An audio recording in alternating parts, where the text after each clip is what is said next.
We're speaking with Kevin Scholla, our brand new weekly segment here on the Eddie Burke Show, live. Bear Facts, Grizzly Details. That's what we're calling it. Bear Facts, Grizzly Details. And I got to give all the credit due to Kevin. He came up with that. Bear Facts, Grizzly Details with Kevin Scholla. That's perfect stuff. Kevin, he's also a Breitbart columnist, and he's a sports announcer, a reporter, and all, and just he's the man. What is it? You're the host of the Palin Mama Grizzly Radio. That's right. You got it. Yeah, it's the Palin Update with Kevin Scholla on Mama Grizzly Radio. It's each and every week. You could access Where do it they find that at? MamaGrizzlyRadio.com. Oh, okay. That's M-A GrizzlyRadio.com.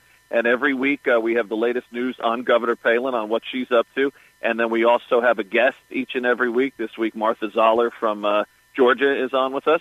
And we have commentary every week from Susan Simpson in Virginia and Sarah Steelman in Missouri. So we're all over the country covering everything from top to bottom with a Palin spin on things. And hopefully folks can check it out. And all the old shows, even Eddie Burke's appearance on the show, is archived and available on the website. So if anyone wants to check that out, and you could follow on Twitter at Mama Grizz Radio and also at Kevin Scholla. So, yeah, definitely come by, check us out, tell us what you think. We've had a lot of great guests of late. Alan West has been on just a couple of weeks ago. Orrin Hatch. We've really had a lot of folks on who Sarah Palin has endorsed in the past, and also others who just come on to express their views. So it's been a good ride. This is a new network for us, Mama Grizzly Radio, but the Palin Update's been going now since 2011. So, yeah, great stuff. Working on year four, yeah. Hey, when you're interviewing some of these folks, and I know this is just getting kicked around, and somebody run it up the flagpole today or yesterday, but the speaker's pretty safe, don't you think, Speaker Boehner? I don't think there's enough votes out there to I mean, there may be 20 or 30 that some people will maybe raise a stink, but I think in the end, Speaker Boehner stays Speaker, correct? Oh, yeah, and it goes back to what we just mentioned before. They'd be afraid to do anything otherwise.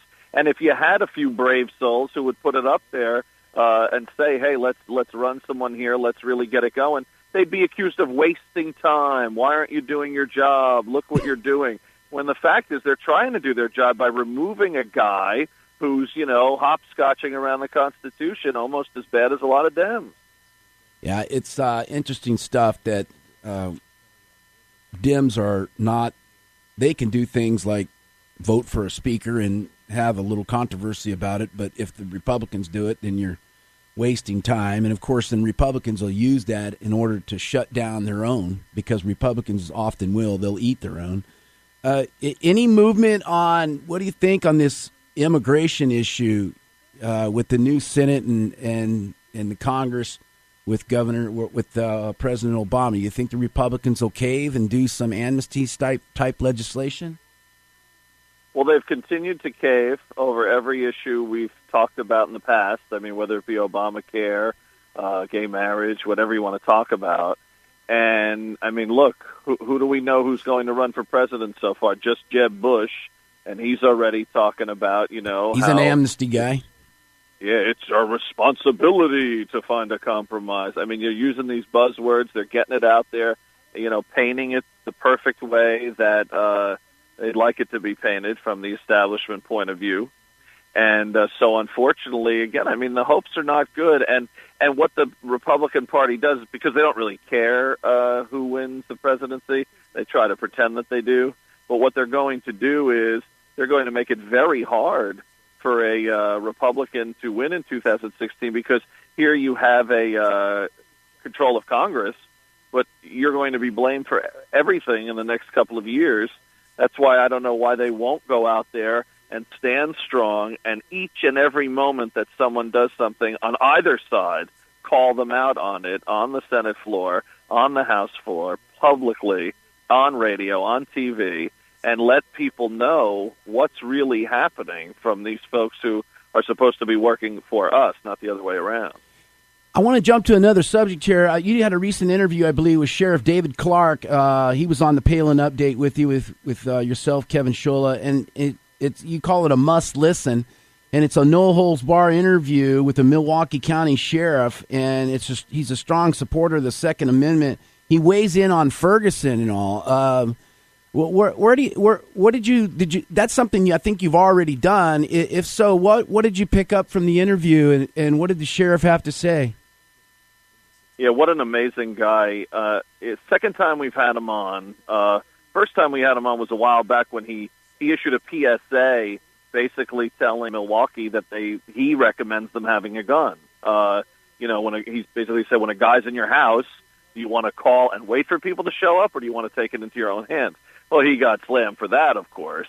So we had him on about that. And then recently we had him on for Ferguson because you know the deal, Eddie. It doesn't matter how much sense you're making.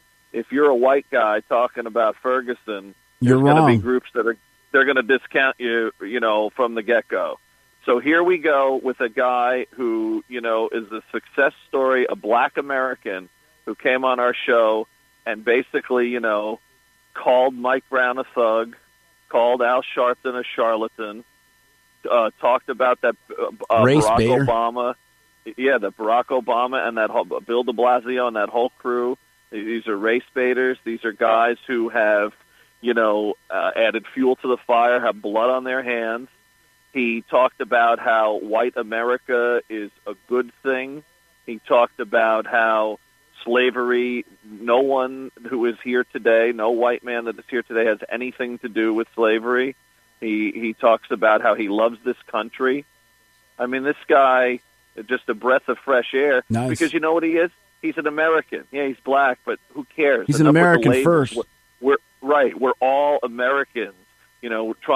This president has separated all of us, black versus white, gay versus straight, Christian versus non-Christian, rich versus poor, Yep. Instead of just saying, hey, we're all Americans. So David Clark is really, truly an unbelievable guy because he's not afraid to go out there and talk about it. I think there's plenty of great black Americans who have the same thoughts as David Clark, but it's tough because either they don't have the platform or they just don't want to, deal with the backlash.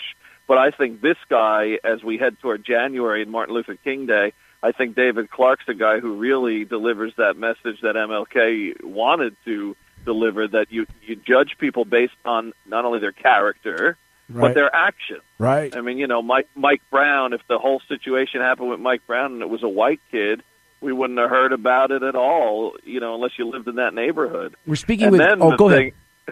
Yeah, the most controversial thing Sheriff Clark said, forget about Ferguson, forget about guns. He let us know who his hero is. And you know who his hero is? Sarah Palin. Oh, really? Sarah Palin. It just came out of nowhere, huh?